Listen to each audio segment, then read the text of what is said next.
Assalamualaikum warahmatullahi wabarakatuh. Perkenalkan, nama saya Faliza Marani Arifin. Di sini saya akan menjawab tugas atau soal UAS yang diberikan oleh dosen saya, di mana soal yang pertama itu di manakah perbedaan antara budaya organisasi di sektor publik dan di sektor swasta. Pastinya antara kedua sektor ini memiliki perbedaan budaya organisasi antara kedua sektor, di mana pastinya terletak pada orientasi, tujuan, struktur, atau nilai-nilai yang dianut. Sektor publik itu lebih cenderung berorientasi pada pelayanan masyarakat, kepatuhan terhadap regulasi, serta transparansi, sehingga budaya organisasi ini lebih birokratis dan formal. Sebaliknya di sektor privat lebih fokus pada efisiensi, keuntungan, dan inovasi, sehingga budaya kerjanya lebih fleksibel, tentunya kompetitif dan berorientasi pada hasil.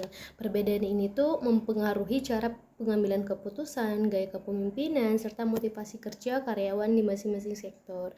Selanjutnya soal yang kedua, yaitu bagaimana sih membangun budaya berkualitas atau unggul dalam organisasi publik. Tentunya membangun budaya berkualitas atau unggul dalam organisasi publik memerlukan komitmen yang kuat dari seorang pemimpin, di mana penanaman nilai-nilai atau integritas dan pelayanan, serta pengembangan sistem yang mendukung kinerja dan akuntabilitas. Pastinya langkah awal yang penting adalah itu menetapkan visi, misi, dan nilai organisasi jelas dan apa tujuan yang telah ditetapkan di awal. Selanjutnya berorientasi pada pelayanan publik yang prima, dan pemimpin ini harus bisa menjadi teladan dalam menerapkan nilai-nilai tersebut, serta dilakukannya pelatihan dan pengembangan kapasitas pegawai juga penting untuk membentuk kompetensi dan etos kerja yang tinggi. Selanjutnya, selain itu pastinya sistem penghargaan atau reward dan evaluasi kerja yang adil dan transparan perlu diterapkan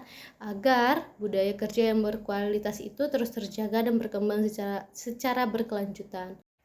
Baiklah, selanjutnya kita lanjut ke pertanyaan ketiga, yaitu kemukakan best praktik budaya organisasi dalam perusahaan global atau negara maju.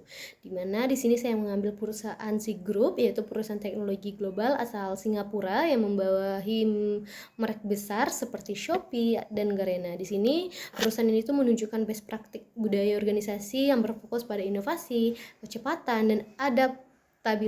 Di dalam praktiknya ini, Group mendorong budaya kerja yang kolaboratif, terbuka terhadap ide-ide baru, dan berorientasi pada pengguna, di mana perusahaan ini tuh juga memberikan ruang bagi karyawan untuk berkembang melalui pelatihan berkelanjutan serta pemanfaatan teknologi yang canggih, dan tidak lupa pula serta sistem penghargaan berbasis kinerja.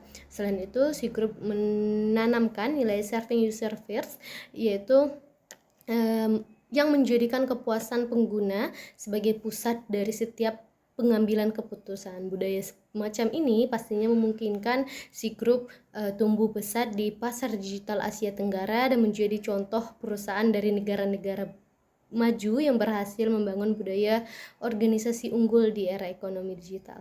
Baik, sekian hasil atau jawaban saya. Lebih dan kurang saya mohon maaf. Wabillahi taufiq hidayah. Wassalamualaikum warahmatullahi wabarakatuh.